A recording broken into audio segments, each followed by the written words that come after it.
जय श्री राम। जानि सुअवसर सिय तब पठई जनक बोलाई। चतुर सखी सुंदर शकल चली सादर चली लवाई। सिय शोभा नहीं जाई बखानी जगदम्बिका रूप गुण खानी। उपमा सकल मोहि लघु लागी प्राकृत नारी अंग अनुरागी। सिय बरनियते उपमा देई कुकबि कहाई अजस को लेई। जो पट तरियती समसिया जग असि जुबती कहाँ कमनिया। गिरा मुखर तन अरध भवानी रति अति दुखित अतनुपति जानी। विष बारुनी बंधु प्रिय जेहि कहिए रमा सम किम बय देहि। जो छवि सुधा पयो निधि होई परम रूप में कच्छपु सोई।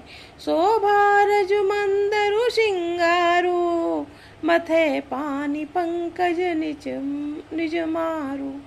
यही विधि उपजय लक्ष्य जब सुंदरता सुख मूल। तथापि सकोच समेत कवि कहाई सिय समतूल। चली संग लय सखील सयानी गावत गीत मनोहर वाणी। सोह नवल तनु सुंदर सारी जगत जनन अतुलित छवि भारी। जिस सुंदरता के समुद्र को कामदेव मथेगा वो सुंदरता भी प्राकृत लौकिक सुंदरता ही होगी, क्योंकि कामदेव स्वयं श्री त्रिगुणमयी प्राकृतिका ही विकार हैं। अतः उस सुंदरता को मथ कर प्रकट की गई हुई लक्ष्मी भी उपयुक्त लक्ष्मी की अपेक्षा कहीं अधिक सुंदर और दिव्य होने पर भी होगी। प्राकृत ही अब उसके साथ भी जानकी जी की तुलना करना कवि के लिए बड़े संकोच की बात होगी। जिस सुंदरता से जानकी जी का दिव्य परम दिव्य विग्रह बना है वो सुंदरता उपयुक्त सुंदरता से भिन्न अप्रकृत है। वस्तुतः लक्ष्मी जी का अप्रकृत रूप भी यही है। वो कामदेव के मथने में नहीं आ सकती और वो जानकी जी का स्वरूप ही है, अतः उनसे भिन्न नहीं। और उपमा दी जाती है कि भिन्न वस्तु के साथ इसके अतिरिक्त जानकी जी प्रकट हुई।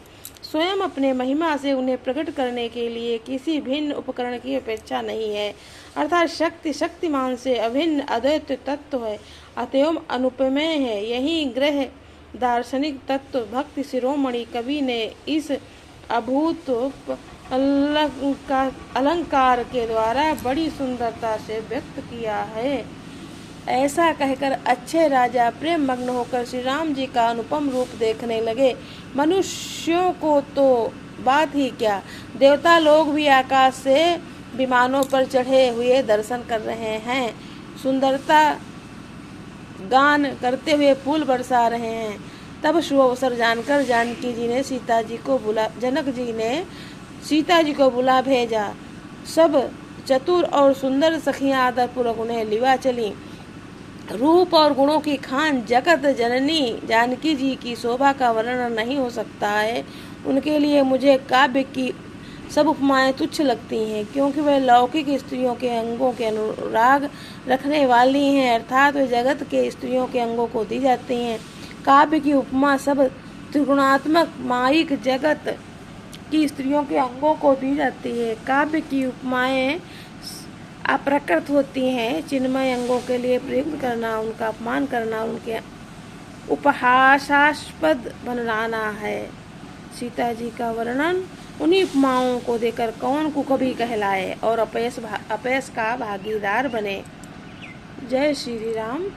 सो तुम जानहु अंतर्यामी पूरब मोर मनोरथ स्वामी।